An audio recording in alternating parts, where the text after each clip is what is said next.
Muy buenas tardes, queridos amigos. Bienvenidos a Vladimir a la Una. Hoy tenemos como invitado al presidente de la Asamblea Nacional, Henry Ramos Alup. Hoy está de cumplemes, pudiéramos decir. 3 meses tienes ya al frente de la Asamblea, 3 Henry. meses, sí, señor. 3 meses, ¿no? Sí. Aquí veo que tienes un balance de unas 20 sesiones plenarias realizadas, 3 leyes aprobadas en segunda discusión, 5 leyes en primera discusión, 17 acuerdos aprobatorios y la Asamblea está funcionando con 15 comisiones, 35 subcomisiones y 21 comisiones especiales. Pero esto tiene que traducirse en un trabajo específico. ¿Cuál es el logro fundamental de la Asamblea en estos 3 meses? No trabajo específico, Vladimir, porque nosotros tenemos muy claro que unas leyes tienen contenido político, otras leyes tienen contenido económico, otras leyes tienen contenido social, otras recomiendan medidas que, por supuesto, el Ejecutivo nunca toma en cuenta para salir de esta enorme tragedia económica, social, en materia de servicios, etcétera. O sea que nosotros en todos los frentes, sea debatiendo en las comisiones, haciendo investigaciones contra la opinión o la colaboración del gobierno, etcétera, estamos ocupándonos de todo lo que nos tenemos que ocupar. Por supuesto que eso lo estamos haciendo en medio de un ambiente de muchas dificultades, porque tenemos enfrente a un gobierno en situación agónica, en situación terminal. Y el gobierno cree que su solución, entre comillas, es mantenerse allí a como dé lugar, como sea.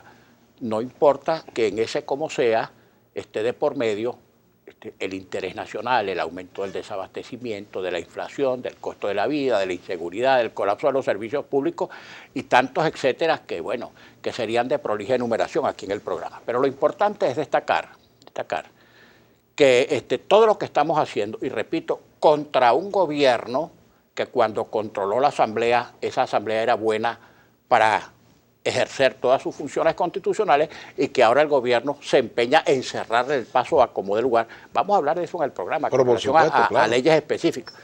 Se empeña en cerrarle el paso a la Asamblea porque en su concepción de la revolución, la voluntad popular solo es respetable cuando sea favorable al gobierno. En cambio, no lo es cuando esa opinión popular sea desfavorable al gobierno. Ese es el esquema que tenemos actualmente y tenemos que asumirlo y tenemos que encararlo con mucha firmeza y mucha decisión, pero a sabiendas del espectro que tenemos por delante. En todo caso, tu balance sobre estos 3 meses, Henry. Mira, absolutamente positivo, porque fíjate, Vladimir, nosotros dijimos en el curso de la campaña electoral, y la gente votó por eso, nosotros propusimos un cambio. ¿En qué consistía el cambio?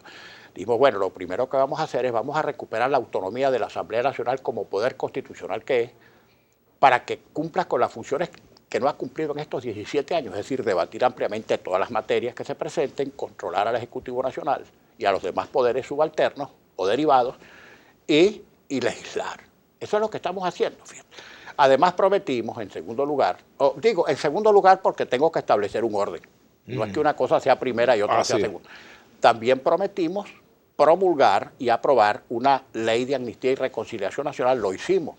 Eso que el gobierno está diciendo ahora que es inconstitucional, que viola los derechos humanos, que por cierto está convocando unas romerías en todas las plazas para que la gente se manifieste contra esta ley con pésimos resultados. Bueno, y en tercer lugar, lo que prometimos y cumplimos fue, ojo con este enunciado, proponer o presentar dentro del lapso de 6 meses, contados a partir de nuestra asunción a la Asamblea Nacional, una propuesta constitucional, electoral, democrática y pacífica para salir de este gobierno, para ponerle fin a este gobierno. Y lo hemos hecho. Hemos presentado 3 propuestas. Propusimos, además de la renuncia, propusimos la enmienda, estamos en trámite de aprobación, propusimos el referéndum revocatorio, estamos en trámite de aprobación, la ley de referéndum, y con esto vamos a hablar, que no quiere que se apruebe el gobierno tampoco, y por eso está haciendo todo tipo de trampas.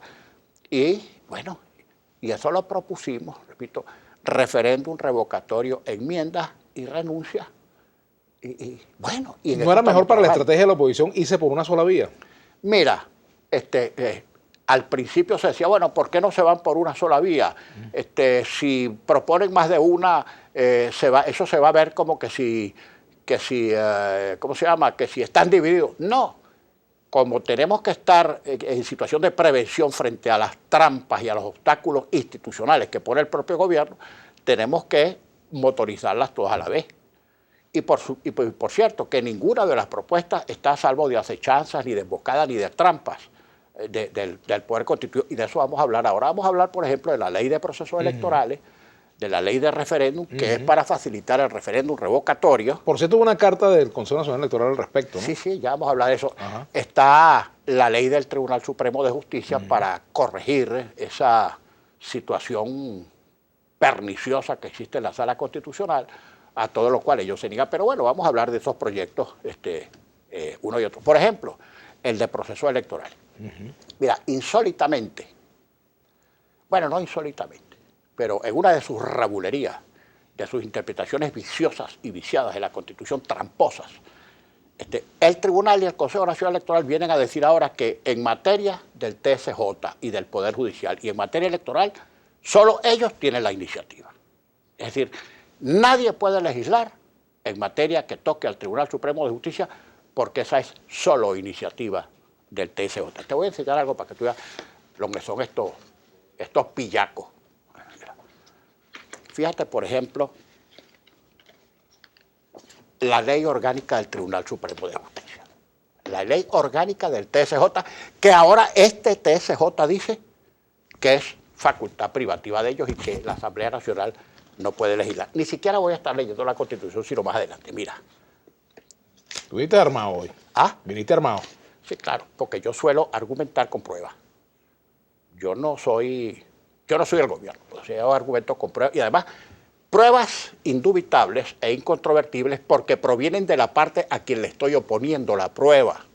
Yo no inventé esto, yo estoy oponiéndole a los tramposos de hoy sus propios proyectos que estos mismos tramposos presentaron ayer. Por ejemplo, en fecha 14 de enero de 2003, una comunicación suscrita por Omar Mesa, Cilia Flores, la primerísima, que en esa época era diputado, fue presidente de la Asamblea Nacional, Luis Velázquez Alvaray, que entonces era diputado y después tomó las de Villadiego, Guillermo Guevara, Ángel Rodríguez, Marelis Pérez, Tulio Jiménez, José Ernesto Rodríguez, César López, Luis Franceschi, Tania D'Amelio, la del CNE, que era diputada del PSV, para que tú veas la neutralidad de estos magistrados de ahora.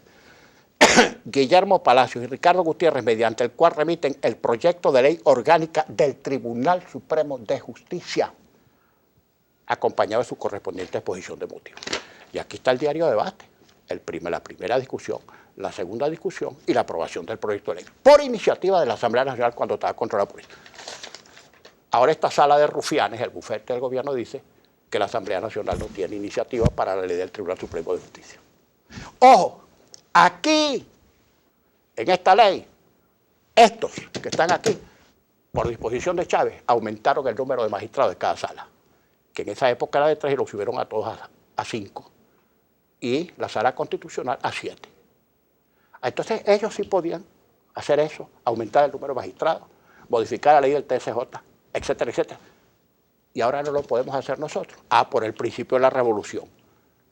Si la Asamblea está en manos del gobierno, todo lo puede. Si está en manos de la oposición, no puede nada. Yo te voy a leer además de ñapa, para estos ignaros. Lo lees y nos vamos a la pausa. Del Tribunal Supremo. Lo lees y nos vamos a la pausa.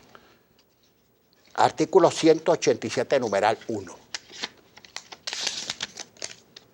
Corresponde a la Asamblea Nacional legislar en las materias de la competencia nacional y sobre el funcionamiento de las distintas ramas del poder nacional. O sea, poder electoral, poder judicial, sobre todas las ramas, poder ejecutivo, sobre todas las ramas. Bueno. Y luego, la misma Constitución le da la iniciativa de las leyes a la comisión delegada, a los integrantes de la Asamblea Nacional, al Tribunal Supremo cuando se trate de leyes relacionadas con el Poder Judicial. Pero no es que ellos solo la tenemos nosotros, pero si hay alguna ley del Poder Judicial que ellos quieran presentar, también la pueden presentar. O sea, que no es una competencia excluyente. Ok, bueno, y así en adelante, esto vale también para el Poder Electoral. Lo que quiero es destacar que lo que ellos dicen hoy que no se puede hacer, lo hicieron en el pasado. Claro, y aquí están los proyectos, la ley, el aumento del número de magistrados. ¿Qué es lo que pasa? Mira, es que ellos saben que con estas modificaciones no pueden hacer más trampas. Ahora, ¿cómo es posible que ellos crean que un gobierno como este se puede mantener con las trampas judiciales del Tribunal Supremo, que va a tener que pagar por sus delitos. Henry, tenemos que hacer la Y con pausa. el alto mando militar porque no cuenta con más nada. Tenemos que hacer la pausa. Al retorno, se le está agotando el tiempo a la Asamblea para llevar a cabo todo ese proceso que implique la salida del Pero gobierno del ahora presidente Maduro. Vamos a la pausa y vamos a hablar de eso. Y ahora vamos también con lo del Tribunal, con lo del Consejo Nacional Electoral. Que dice que También no se podemos puede, por legislar ahí. supuesto, hay tiempo para todo eso. Ya venimos con Henry Ramos Alú.